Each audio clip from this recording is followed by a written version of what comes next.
Well, welcome back to Managerial Accounting. This is kind of the ADX lecture because we ran out of time and I didn't want to rush and I didn't want to keep you late. So two little video lectures I'm going to do to finish up our discussion of Chapter 11. One of them is how to deal with what we call bottlenecks. A bottleneck is a constraint on the manufacturing process where basically the demand for the company's product exceeds our ability to produce the product.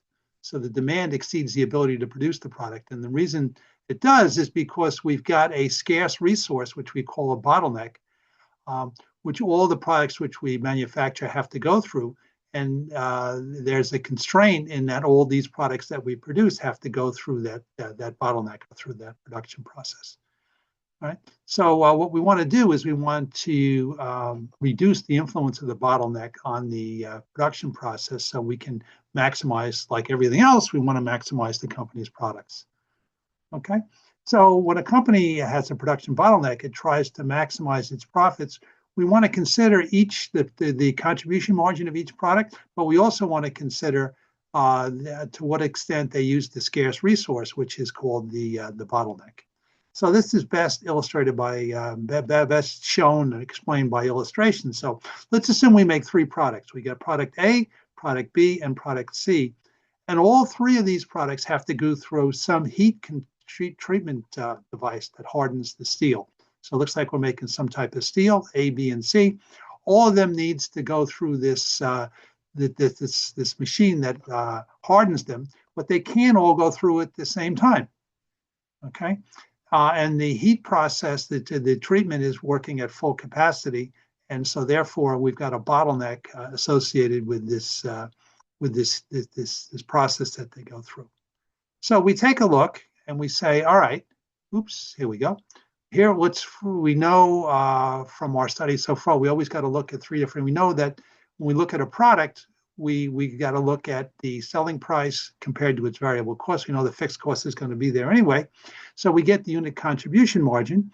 And if we look at these three products, product A, B, and C, we see what the sales price is, we see what the unit variable cost is. So as I consider various alternatives in terms of managing the bottleneck, we might say, hey, well, we should go with product C if we have to make a choice between these three products, because product C has the highest contribution margin. It's got a sales price of 160, it's got a variable cost per unit of 40, contribution margin of 40, very much in contrast to product A, which has a sales price of 40, and a variable cost of a sales price 130 and a variable cost of 40, which gives us a contribution of 90. And you might say, who in their right mind would want to sell a product? If you have to choose between these products, why manufacture product A when product C has a much higher contribution margin? Well, the answer to that has to do with the bottleneck. They all have to go through this heat treatment unit.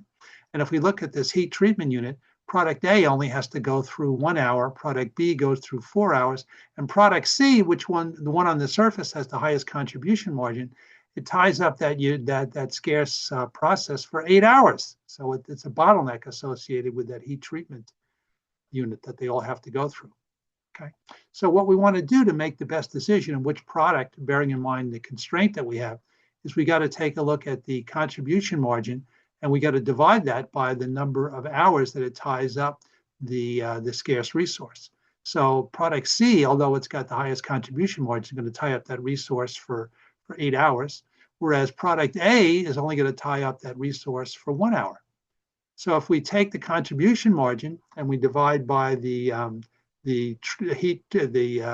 number of hours they're going to tie up that heat treatment unit, we see the contribution margin per bottleneck hour. Although C has the highest contribution margin, the one that actually has the highest contribution margin per bottleneck hour is A. Okay, so although it looks like if we needed to choose between these products, it looks like C has the highest contribution margin. When we consider the effect of the bottleneck, the one that actually has the highest contribution margin per bottleneck hour is actually product A, which has $90 per hour. So product A is the most profitable per bottleneck hour and the one that should be emphasized in the market. Okay, so in the future, we might want to say, well, let's just produce product A. Okay, so if only one product is produced, then it should be product A.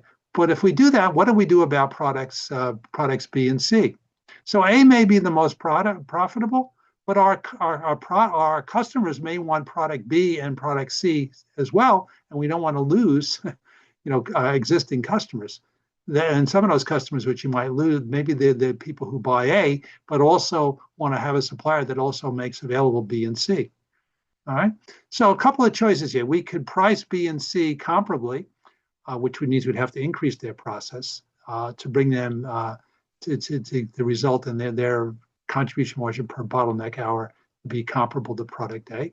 Or we could adjust the production process to actually have those products that we're producing have less time in the bottleneck. Okay, so two things to remember here. One is it's not just the contribution margin. Two, you got to consider the contribution margin per bottleneck hour. And when you consider the contribution per bottleneck hour, then the one it may be the product. If you use the bottleneck as a constraint, the product that's the most profitable is not necessarily the one with the highest contribution margin when you divide that by the number of hours of the scarce resource. All right. So given a choice here, we would just go with product A. But if we need to produce product B and product C, maybe we got to price products B and C separately. And if that's not an option, maybe we have to adjust the production process in such time where B and C go through that scarce unit, that scarce bottleneck less time. Okay, so that's it for the bottlenecks. So what I'd like you to do now is go to exercise 8 in your text, and I will take you there. I will take you there momentarily. So I'm going to get rid of this. Guess I'm going to have to stop sharing. So let's see if I can take you there. I'm getting there. Be patient with me. Share function is always funky. Here we go. Okay, so hopefully if I've done this correctly, you're seeing on screen exercise practice exercise 8. It says product A has a contribution margin of 24. Product B has a contribution margin of 30. So you know at this point, you know that B has a higher contribution margin. When you consider the bottleneck constraint, it may not be the best product. Product A requires 4 testing hours, and product B requires 6 testing hours. Determine the most profitable product, assuming the testing is the bottleneck constraint. Okay, so based on that information, I'm going to pause the video here. What I want you to do is I want you to go and try to, don't just click ahead and look at the answer, try to solve this thing yourself. So you want to get the contribution margin per bottleneck hour, and the bottleneck here is testing hours. So A takes 4 hours and B takes 6 hours. Right? So take a few minutes to do that. And then after you've done that, come on back for an explanation. So go ahead and do it. Don't just sit. You want to pause the tape here, go off and do it. And then when you come back, compare your solution to the one I'll now show you. Go ahead, go do it. And then come on back. A little background sound here. You must remember. Right, so try to do that exercise. When you're finished, come on back.